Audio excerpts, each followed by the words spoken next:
Hi, and welcome back to Ivy English. I'm Karen. And I'm Chris Gorski. Today is July 25th, and today we're going to hear part 2 of this article that we started yesterday entitled, Taking a Bite Out of Internet Cookies. Today we're going to hear a couple more very interesting stories regarding cookies, but actually there was a story yesterday that Chris said he didn't have time to tell, so maybe he can tell it now. Sure. So yesterday we talked about what a cookie actually was. It's this little tiny piece of text that also has the ability to carry a little bit of information inside of it. And the big question is, well, why are they called cookies in the first place? So Lou Montulli, the inventor of Internet cookies, he was certain that at one point in college, he had read about something called the magic cookie. And it was basically the idea that he invented. It's a piece of text, it has some information. And he was thinking about what kind of food would have a piece of information that you could pass back and forth. And he thought of a fortune cookie, which if you've ever eaten a Chinese meal in the United States, you'll know that they'll hand you this frankly terrible cookie. I don't think it's terrible. I don't think they taste very good at all. Oh. But inside there's a little piece of paper, usually with some uplifting news and some lucky numbers. And so he's like, oh, okay, well, a cookie. You have a little slot in there and there's paper and information. And this was the kind of framework in which he was able to create the Internet cookie out of. Now, he looked for this textbook about the magic cookie that kind of birthed this idea, but he couldn't find it and no one else was ever able to help him. So he may have just dreamt this up wholesale, kind of like Paul McCartney did with the song Yesterday. Okay, I need to mention this about fortune cookies. They are not Chinese. Because you will notice if you've ever had any Japanese snacks that are often called kashi. Sure. It's from Japan. It's Japanese who invented the fortune cookie. Interesting. It is not Chinese, and that's why you are not going to find any fortune cookies usually in either China or Taiwan. Yeah. Or, any place there's Chinese culture. You probably won't see it. It's a pretty American thing invented by a Japanese. I did get a good fortune once out of a fortune cookie. What was that? All the hard work you are doing will someday pay off. Duh. And I think about it. It's like, okay, don't work for today, work for tomorrow. And yeah, it's a very generic statement. Right. But it does remind me that sometimes the long term is much more important than your gratification right now, and to keep that in mind. I know people that struggle with the long-term goals and they give in to right now. And so for me, that little cookie sits with me. It's been with me for well over 20 years at this point. It's probably been, it's in my wallet right now, but I haven't looked at it forever because I remember it's already in my heart. I think some people actually save their fortunes from fortune cookies. Now, where can you get a similar thing in Chinese culture and Taiwan culture? You just go visit these guardian deity temples. Oh, right. And they have a big bunch of drawers in a cabinet, and then you have to pick a lot. There are these bamboo lots, right. And you see what the number is of the drawer, and you open the drawer, and it has a little 4-line poem that will try to help you answer whatever question you have brought. That's why you're there. And the answer, because I have done a lot of these when I'm hiking, I go past one of these, I have already read a lot of these fortunes, and almost all of them say, you know exactly what you have to do. You don't have to come and ask me. Just go and do it. That's what most of them say. This is a great analogy. Because it really is just how a fortune cookie works. Exactly. All right. So our title again, Taking a Bite Out of Internet Cookies. In many ways, third-party cookies are an advertiser's dream come true. They provide personalized consumer information for targeted ads. Unfortunately for advertisers, these cookies have faced backlash due to privacy concerns. Some believe third-party cookies may soon be banned, and the world will enter a post-third-party cookie era. Third-party cookies are such a controversial issue that some governments have placed restrictions on their use.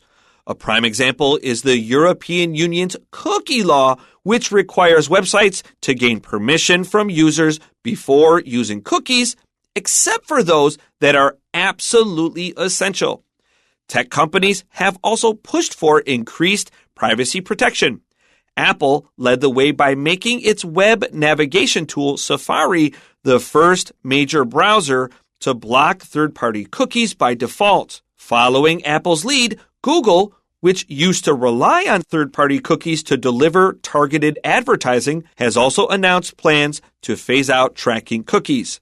Advertisers, marketers, and social media companies will take the biggest hit in a cookieless internet landscape. Without detailed analyses of consumer behavior from tracking cookies, they may have to depend more on first-party cookies. This could include more requests for consumers to input email addresses and other information in exchange for free content. Surveys and artificial intelligence might be increasingly used to examine consumer data and predict consumer actions. While moving away from third-party cookies will be challenging for many companies, they will undoubtedly find new ways to target consumers. Hopefully, Internet users will continue to benefit from increased security. All right, back to the beginning. In many ways, third-party cookies are an advertiser's dream come true.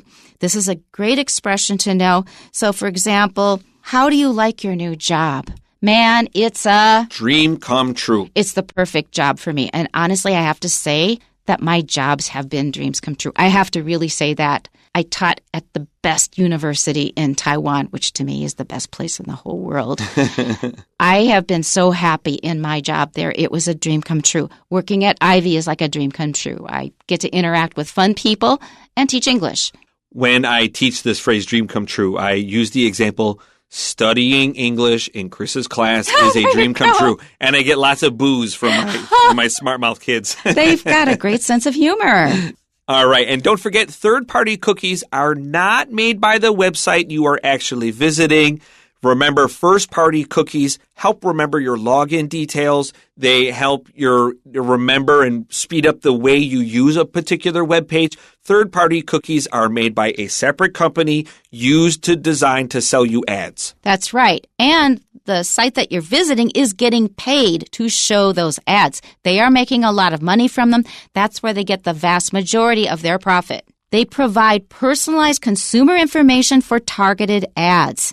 So that's what these third-party cookies do. We know exactly that Chris wants that catheter tube or whatever it is that he has in my Lamborghini or whatever it is, they know exactly what he wants. That's right. When something is personalized, it's made just for you. Unfortunately for advertisers, these cookies have faced backlash due to privacy concerns. So advertisers think these things are great because it's easier to find the kind of customers who will more likely buy the things they're selling. But if we get rid of third-party cookies, then it's not going to be so easy to find the people who are most likely to buy your stuff. Some believe third-party cookies may soon be banned and the world will enter a post-third-party cookie era. So all of these companies that are finding customers more easily by collecting all this data from consumers through third-party cookies are wondering, what are we going to do if they become illegal?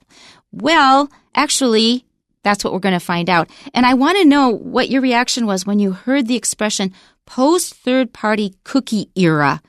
Did it call up any association for you? If I'm being frank, I felt this was a very clumsy phrase, but we need to describe a third-party cookie. It's kind of a lot, and then we have to add post to it. So I thought of post-apocalyptic.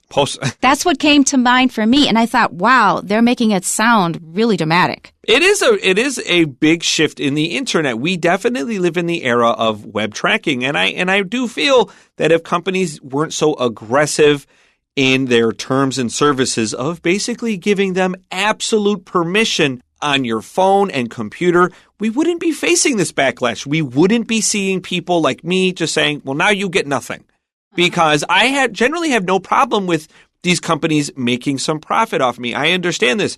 But when you're asking for if you're an app that has nothing to do with my camera, why do you need permission for my camera? You're not getting that. No, you're not. And now you're getting nothing. So I was going to say, so they went too far. You went too far, and now I'm making sure you get nothing. Okay, and I used a very fancy word, post-apocalyptic. That comes from the noun apocalypse. Let's go to our next paragraph here. Third-party cookies are such a controversial issue that some governments have placed restrictions on their use. Now, the place this usually starts is Europe. The Europeans have been much stricter with things like this than the U.S. It's so funny you say that because right above the sentence I wrote, Europe will be first, America much later.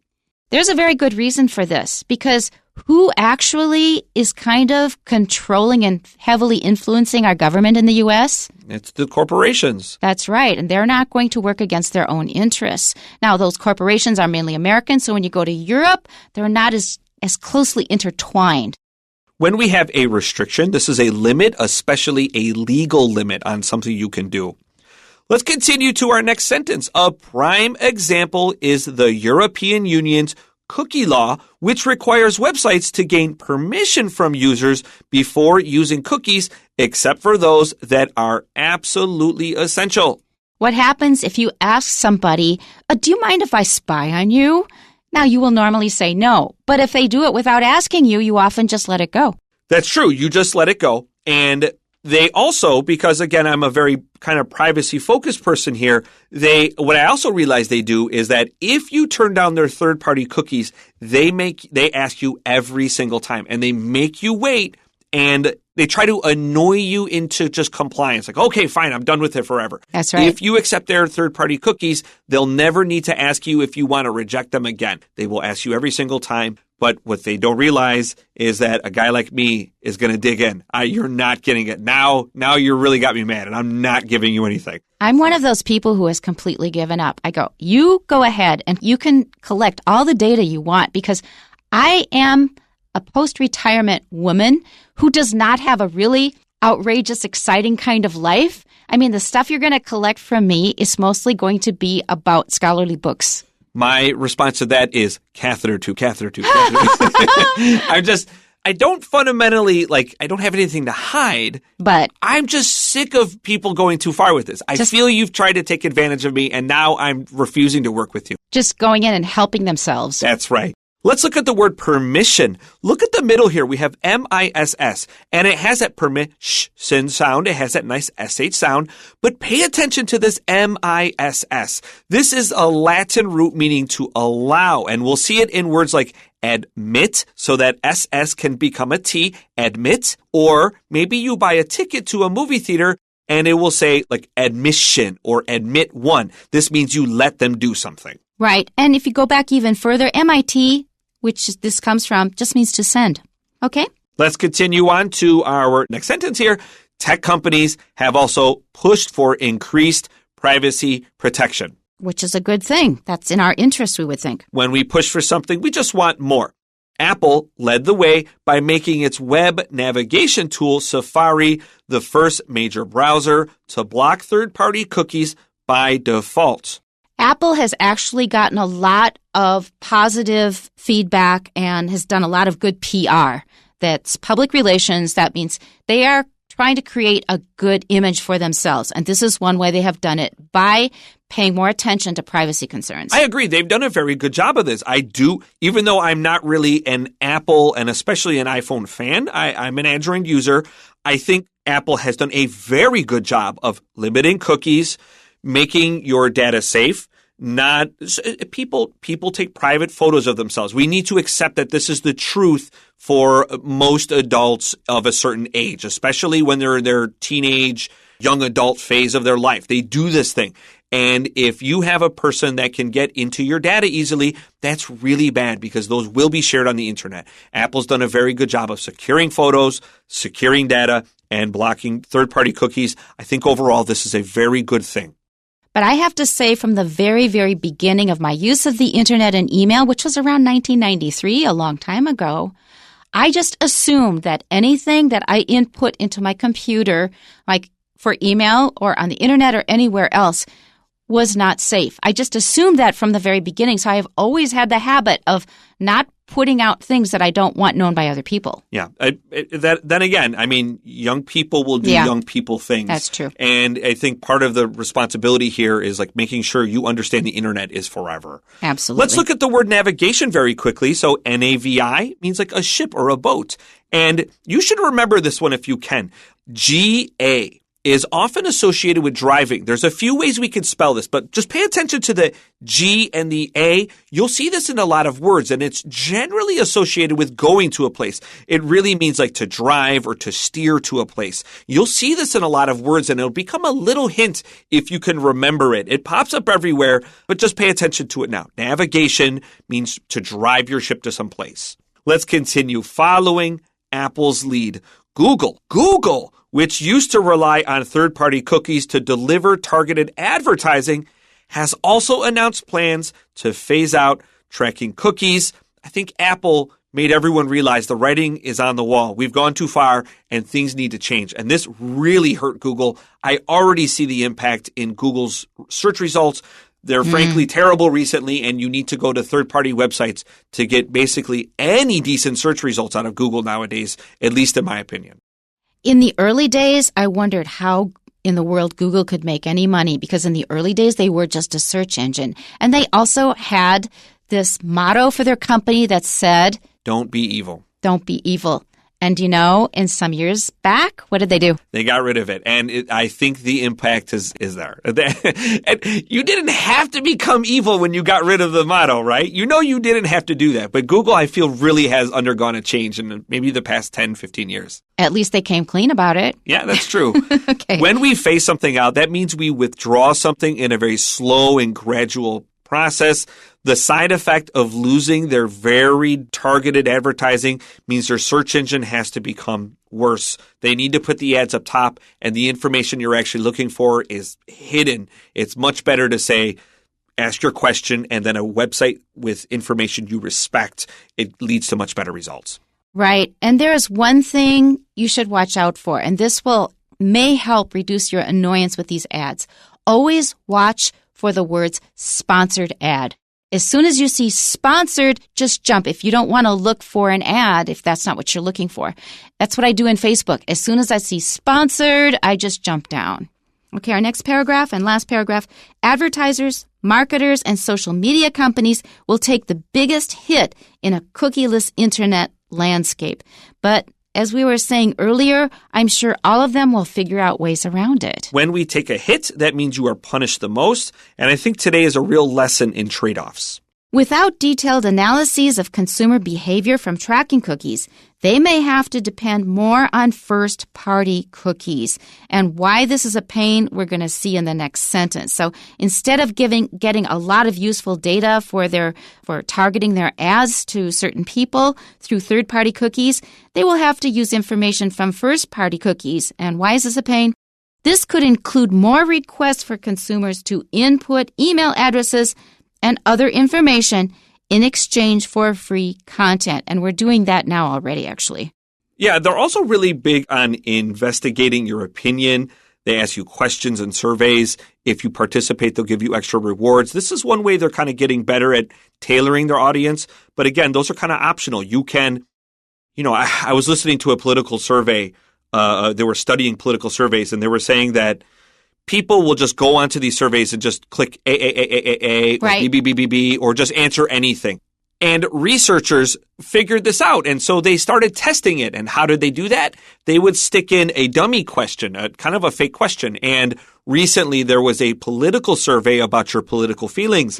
And one of the questions were, are you legally licensed to operate a nuclear sub? Oh, and So apparently 11% of Americans who responded are legally licensed to operate a nuclear sub, and 26% of Latino Americans. So that's just going to invalidate their data. That's right. So they were like, okay, we have bad data here. We can't trust this. Well, that's right. But it's good for us to do so that we don't get counted in the data. All right. Surveys and artificial intelligence might be increasingly used to examine consumer data and predict customer action. So that's already being done, and you find it everywhere. There is one little place where AI has creeped in where it sort of surprised me. I like to go to some of these sites for free graphics because I'm designing something that needs pictures. So there's a place called Pixabay. There's other ones. And then I looked at a picture and I thought, this is not a very impressive picture. And then I saw it was generated by AI. So even places where you're supposed to get real pictures, they're now full of AI. Man, didn't AI just kind of flatline on its promise real fast? That's you to be could expected. do a lot, and it's so generic. Everything's just blech. That's right. Well, it's going to keep changing for a while. While moving away from third-party cookies will be challenging for many companies, they will undoubtedly find new ways to target consumers. That's what we just said. So there's a saying in Chinese. So if the good guys move ahead by a foot, then the devil's going to move ahead by a mile or something like that. That's what they're doing.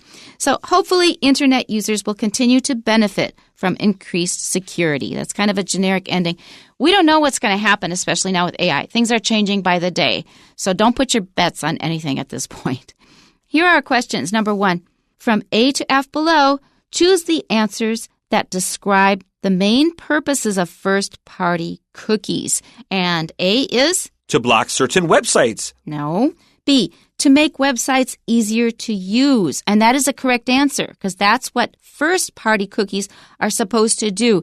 They make it so that you don't have to log in every time. That's a big convenience. Letter C, to increase profits for websites. No, that's a third-party cookie. D, to gather information for advertisers. Also, just like Chris said, it's a third-party cookie. Letter E, to track users across different websites. No, first-party cookies stay focused on their website. The third-party cookies track you across websites to sell ads. They follow you everywhere. And so it says purposes, we need 2 answers. So that means that F should be a right answer as well. F is to reduce the repetition of keying in information, and that is a correct answer. So B and F are the correct answers. Number 2. Which word in the day 2 passage means a strong negative public reaction? And that word is backlash. And that's a really good word to remember. And for some reason, this is a word that often fails me when I want to use it. So there's been a lot of backlash. For some reason, I often forget this word. So it's good to be reminded of it again. And don't forget, we face backlash. That's right. To face backlash for something that people didn't like. Okay, we have 2 questions left, and they are in the same paragraph. So this is what you need to do here. Please select the 2 most suitable words from the Day 2 passage to fill in the blanks in the following sentences and make any necessary grammatical changes. Okay, so here's the first sentence with the blank. The blank surrounding third-party cookies has caused authorities to take action. And the word that goes in the blank is the word controversy. And remember that in British English, the stress is a bit different. It's controversy. Controversy. In American, it's controversy. Okay? And the second sentence here is, for instance, the European Union blank the use of non-essential cookies only when users have given their consent. So what are they going to do if people have said, yeah, it's okay to collect some non-essential cookies? I don't mind. So in that case, the European Union permits. So over the course of 2 days, we've talked about the history and kind of what the cookie has become. Lou Montulli, the inventor of the cookie, said that privacy should be a first principle on the internet, meaning one of the most important things we can do. And one should be able to surf the internet anonymously if desired. And I think so. I think this is an important thing. Like I said, I don't have anything to hide, but at the same time, I don't need you listening to me. Don't be afraid to take a stand and do the work that is needed to just get rid of cookies and trackers out of your life. It takes a few minutes, but it's not really hard if you're willing to invest the time. Actually, one reason I don't mind them so much, I don't like them, but one reason I don't care so much is because the purpose of them is just to give you a bunch of ads, and I can ignore ads. It is not, as far as I know, stuff being collected by an enemy power to be used against me to find out what time I leave my house and all that stuff so that they can kidnap me. Well, the NSA may disagree. That's an American government agency that has explicitly said, yes, we monitor our overseas citizens. No thanks, NSA. I don't care what you think about me. Actually, some of them say, we're so busy going after bad guys, we don't have time to pay attention to this stuff. But yes, they do monitor. Okay, keep that in mind. That's all we have time for today. We'll see you next time. Bye-bye. Bye-bye.